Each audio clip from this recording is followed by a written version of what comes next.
With a range of views on Europe on offer at this market in Newcastle, the local MP, Chi Onwurah, has come to take advice from her constituents on how she should vote. What do you think that I should be doing about leaving the European Union? Get voted as quick as you can.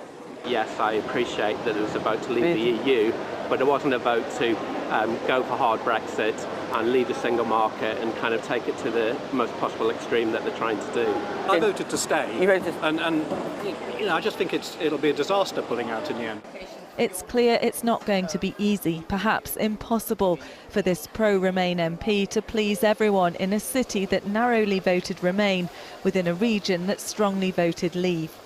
I voted that we didn't want to Brexit, we didn't want to come out, but on the other hand, the people chose it, so they should stand by the rules, by what we said, what the majority wants. I think we can manage quite well leaving without having to be in the EU trade.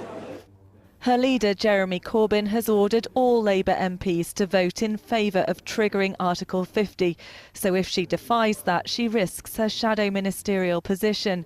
I wanted to know if, after talking to people, she was any clearer on what she should do.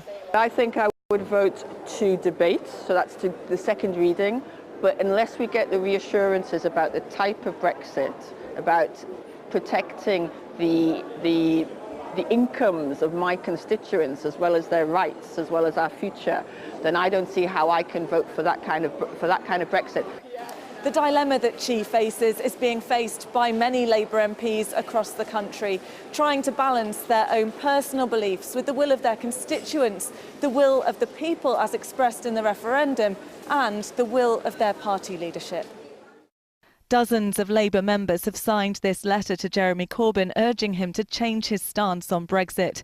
Shadow Secretary for Wales, Joe Stevens, and Shadow Minister Tulip Sadiq have already resigned over the three-line whip position. It's not clear whether frontbenchers will be sacked if they defy the leadership. I hope that those colleagues who feel they need to leave the front bench because they feel very strongly that they have to represent the interests of their voters don't feel that this is the end. I hope that Joe Stevens will be back on the front benches in months and years ahead. She's got a very great role to play, and so have some of my other colleagues who are currently considering their position. So each MP has to decide where their priorities lie and hope they can sell their decision to their constituents. Becky Johnson, Sky News, Newcastle.